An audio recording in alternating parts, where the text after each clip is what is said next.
بسم الله الرحمن الرحيم. يا أيها المدثر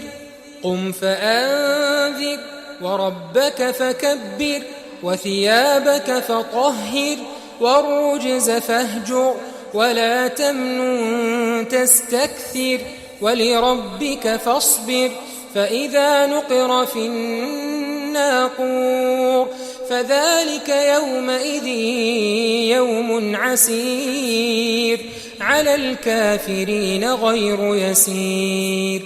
ذرني ومن خلقت وحيدا وجعلت له مالا ممدودا وبنين شهودا ومهدت له تمهيدا ثم يطمع أن أزيد كلا إنه كان لآياتنا عنيدا سأرهقه صعودا إنه فكر وقدر فقتل كيف قدر ثم قتل كيف قدر ثم نظر ثم عبس وبسر ثم أدبر واستكبر فقال إن هذا إلا سحر يؤثر إن هذا إلا قول البشر سأصليه سقر وما أدراك ما سقر لا تبقي ولا تذر لواحة للبشر عليها 19 وما جعلنا أصحاب النار إلا ملائكة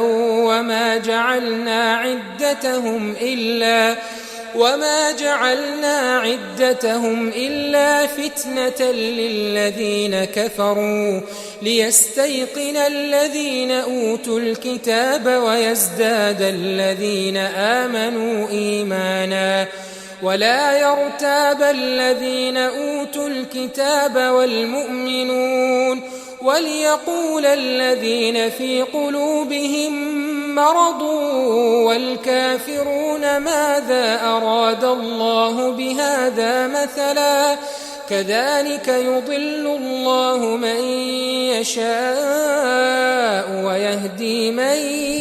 يشاء وما يعلم جنود ربك إلا هو وما هي إلا ذكرى للبشر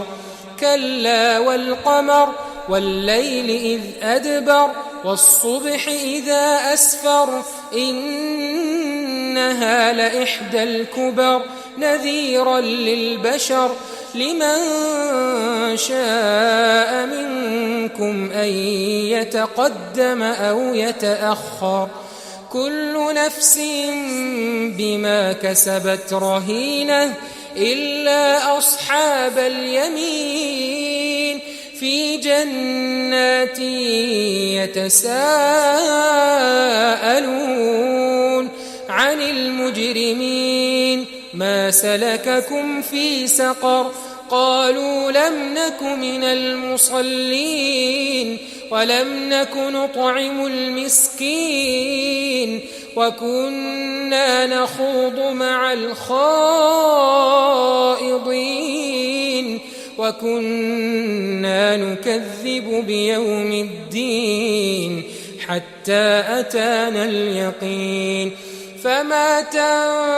تنفعهم شفاعة الشافعين فما لهم عن التذكرة معرضين كأنهم حمر